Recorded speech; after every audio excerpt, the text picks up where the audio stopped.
Bismillahirrahmanirrahim. Assalamualaikum warahmatullahi wabarakatuh.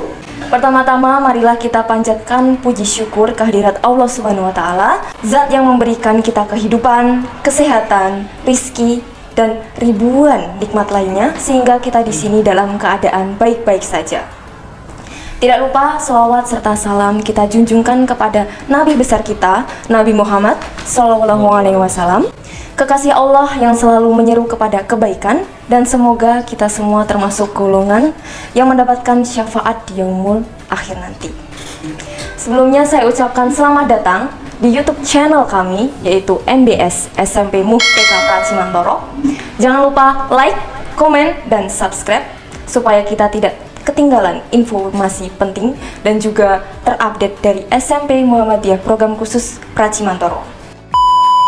Ya, kali ini kita bersama dua orang tokoh yang sangat istimewa di SMP Muhammadiyah Program Khusus Pracimantoro, yaitu ada Ustadz Nurul Imam Bukhari SPD selaku Kepala SMP MPK Pracimantoro, dan juga Ustadz Danang Sasi Ramdhani SPDI ya, selaku Kepala MBS Pracimantoro. Apa kabar Ustadz? Alhamdulillah. Alhamdulillah sehat. Jadi kali ini sebelumnya saya ucapkan selamat datang dan juga terima kasih banyak atas waktunya, karena konten kali ini kita akan membahas sesuatu yang sangat penting tentang profil SMP MPK Pracimantoro. Apakah visi dan misi yang dimiliki oleh SMP MPK ini?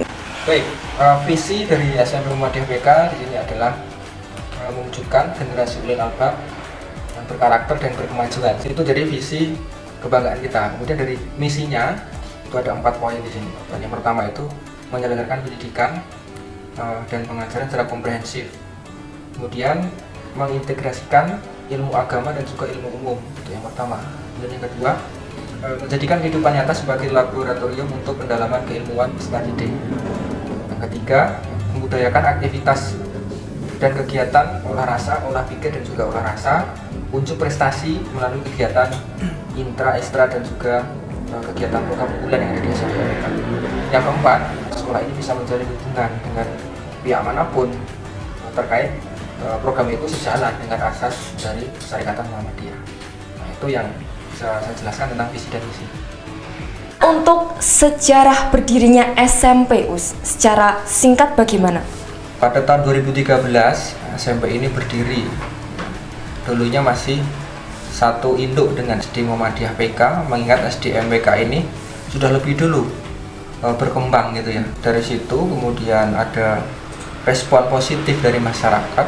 Akhirnya kita menyelenggarakan pendidikan di tingkat sekolah menengah pertama, sehingga sampai sekarang SMP Muhammadiyah PK ini cukup erat kaitannya dengan SD, kemudian dengan PCM, dengan majelis, dengan direktur perguruan Muhammadiyah Program Khusus. Ini dalam strukturalnya memang amal usaha Muhammadiyah SMP MPK ini memang di bawah naungan direktur, kemudian di bawah naungan majelis, dan juga di bawah naungan pimpinan cabang Muhammadiyah. Jadi kita selalu berkoordinasi dengan program-program yang ada di persyarikatan. Perjalanan yang sangat panjang sekali ya Us ya. Oke, untuk selanjutnya MBS Pracimantoro. Nah, itu sejarahnya bagaimana ya Us ya? Sebenarnya gini, kita pengen membuat sekolah yang di dalamnya itu ada program asramanya. Istilahnya dikenal yang namanya boarding kalau sekarang. Kira-kira tahun 2014 kita waktu itu masih ada satu kelas yang kita masukkan, yaitu anak laki-laki. Dan waktu itu memang posisinya untuk anaknya bermukim, yang laki-laki berada di lingkungan sekolah, jadi di lingkungan kolom ini.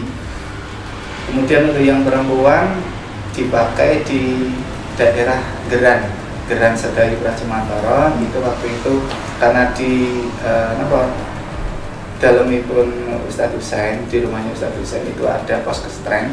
Waktu itu semangat kita untuk mendirikan yang namanya boarding itu, waktu itu hanya Ustadz Husain, beliau hanya bilang gini, kalau tidak sekarang kapan lagi, kalau tidak kita lalu siapa lagi. Hanya gitu, akhirnya kita bismillah, kita mendirikan yang namanya boarding school, meskipun dengan tantangan yang macam-macam. Sampai sekarang alhamdulillah kita sudah malah kita sudah dapat wakaf bantuan dari orang lain. Masya Allah, perjuangan sekali ya usia untuk yang boarding. Untuk selanjutnya, Ustaz Imam, program unggulan yang ada di SMP apa aja usia yang full day? Program unggulannya itu kita banyak sih sebenarnya. Yang pertama itu yang program boarding, itu juga salah satu program unggulan kita. Jadi boarding ini memang ikonnya SMP gitu kan, ikonnya SMP, dan itu jadi kebanggaan kita. Kemudian yang kedua ada intrakurikuler. Di situ dikembangkan nanti bakat anak-anak itu di tapak suci sama Hizbul Waton. Di sini wajib, artinya kegiatan itu wajib diikuti oleh semua anak. Kemudian yang berikutnya selain intra itu juga ada ekstra. Nah, ekstrakurikuler. Nah, di sini banyak di brosur kita udah punya ya. Ada panahan, kemudian ada English Club, kemudian ada sepak bola, bola voli, kemudian ada jurnalistik.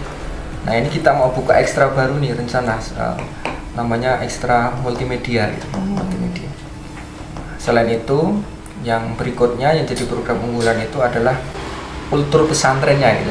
Berlaku juga di full day, sehingga aktivitas-aktivitas anak ini dan juga ustadz ustazahnya itu kita datang pagi, anak-anak sholat duha, kemudian zikir pagi, kemudian setelah itu Asmaul Husna, kemudian doa-doa, dilanjutkan baca Quran, kemudian ada juga sholat duhur berjamaah, sholat asar berjamaah kalau waktu-waktu normal. Nah, kemudian yang terakhir yang program tahfidz ini nanti kita jadikan salah satu program unggulan juga. Jadi alhamdulillah untuk tahfidz sendiri kita memulai era baru dari boarding ini.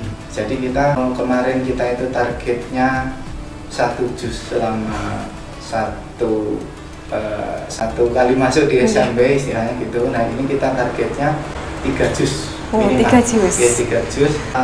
Yang lain untuk program unggulannya paling tidak kita minimal bisa mempelajari bahasa Arab dan bahasa Inggris. Nah, kemudian selain itu program unggulannya yang lain berarti sholat malam.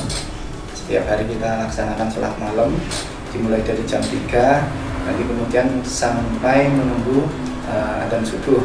Yang lainnya, kalau ini sebenarnya bukan untuk program unggulan ya, tapi untuk program menyenangkan santri juga. Jadi insya Allah nanti akan kita laksanakan, kita rutinkan lah semacam rihlah, istilahnya kalau orang yang biar mudah mencerna itu piknik gitu. Oh, piknik. Selanjutnya, di samping program-program unggulan tadi, apa saja prestasi yang sudah diraih di SMP ini, Mas?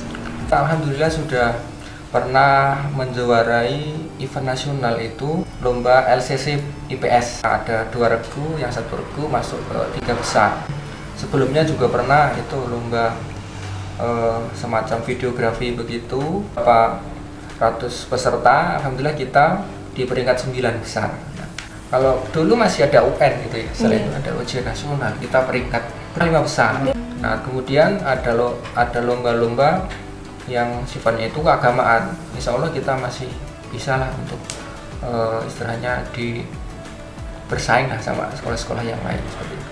Berarti tidak ada kayak pembagian job, kalau semua mah ada lomba khusus keislaman, berarti biar anak boarding aja, itu enggak, berarti semuanya tetap diikutkan. Ada, itu kita ikutkan kayak kemarin ketika yang lomba MTQ dan MAPSI. Jadi kita peserta, kita buka peserta. Jadi kita tawarkan ke sekolah yang santri yang full day dan juga yang boarding. Jadi yang mereka yang punya kapasitas di situ kita terima gitu. Nah, cuma nanti memang untuk penggemblengannya, nah itu memang melibatkan dari Dewan Asatidz yang di boarding. Tapi ke situnya. Tapi untuk kepesertaan kita open, kita welcome, semuanya bisa gitu. Semuanya tetap istimewa kan? Iya. Untuk selanjutnya, ini masalah kepengurusan. Mungkin apakah masih menjadi satu atau sudah terpisah antara full day dan boarding? Kalau dari kepengurusan itu kita memang udah mulai dipisahkan gitu ya, tapi dalam satu naungan. Kalau sekarang posisi masih salah satu program, programnya SMP yang full day itu. Tapi nanti suatu ketika kalau sudah semua terkondisi, itu nanti akan berjalan sebagaimana yang diharapkan oleh pimpinan cabang, seperti itu. Nah, PPN cabang membawahi dua amal usaha ini di MPS dan juga di SMP, begitu. Seperti itu. Fasilitas yang ada atau yang disediakan di SMP ini nopo mawon ya? Nah, kalau berbicara fasilitas kita gimana ya? Kita belajar di sini itu apa adanya, Ustaz ya. Kita di sini Bismillah dengan segala keterbatasan. Kalau bicara fasilitas ya kita punya gedung, cuma gedung, masjid 2, kemudian perpustakaan aja masih di pendopo Quran itu. Kemudian dari boardingnya sendiri kita alhamdulillah dapat ada pewakif gitu kan, pewakif mempercayakan itu kepada Muhammadiyah. Dulu katanya boardingnya di sini, di SMP sini. Nah, sekarang infonya sudah pindah nih, yang putra maupun putri. Alhamdulillah, sebenarnya dari awal pelajaran 2020-2021, akhirnya dari awal tahun itu dimulai pembangunannya. Setelah hampir jadi 1 September, itu berarti kita masukkan Santri Putih itu berada di Dusun Sinung RT 1 Sinung Suci, berarti timurnya Rumah Sakit Magon Husada. RT 1 RW 7, beliau wakilnya itu Bu Bidan Sultarni dan Bapak Insinyur Satarsono.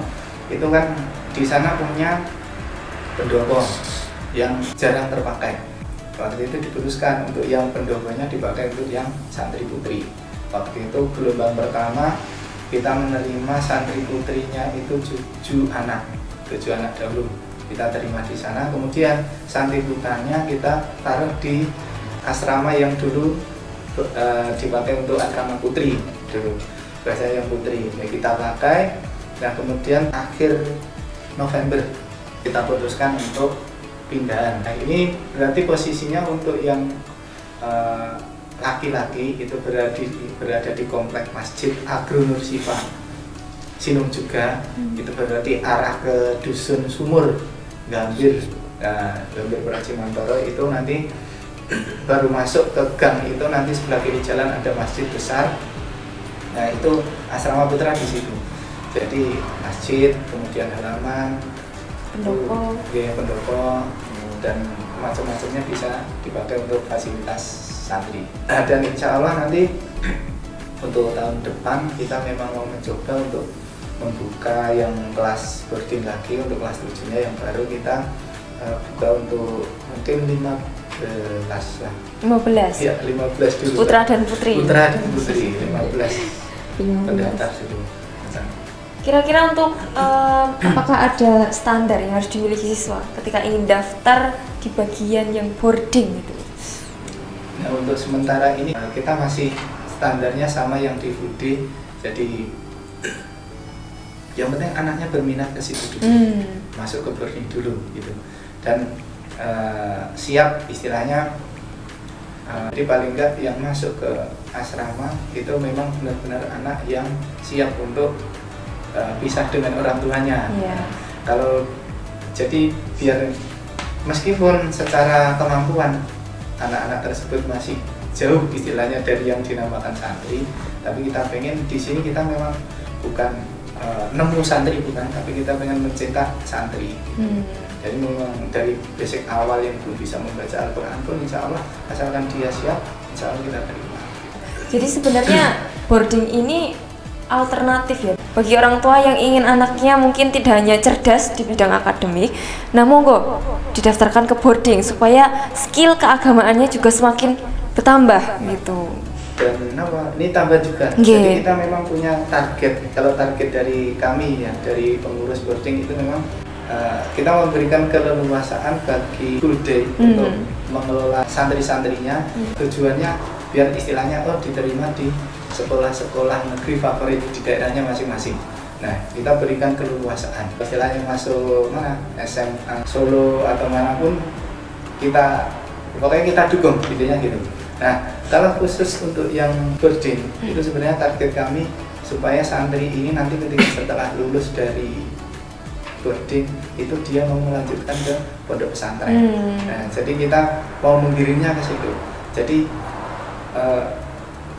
kita juga sampaikan ke anak, kalau kamu itu pengen melanjutkan ke SMA negeri, SMK negeri, ke sekolah favorit, nah silakan dioptimalkan di full day-nya.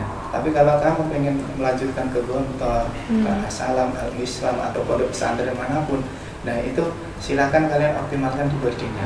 Gitu. Jadi biar istilahnya kita tidak kasaran nih, kita tidak pengen saling memakan. Nah, karena kan arahnya beda. Dan itu semuanya memperkuat. Jadi kita pengennya gini juga.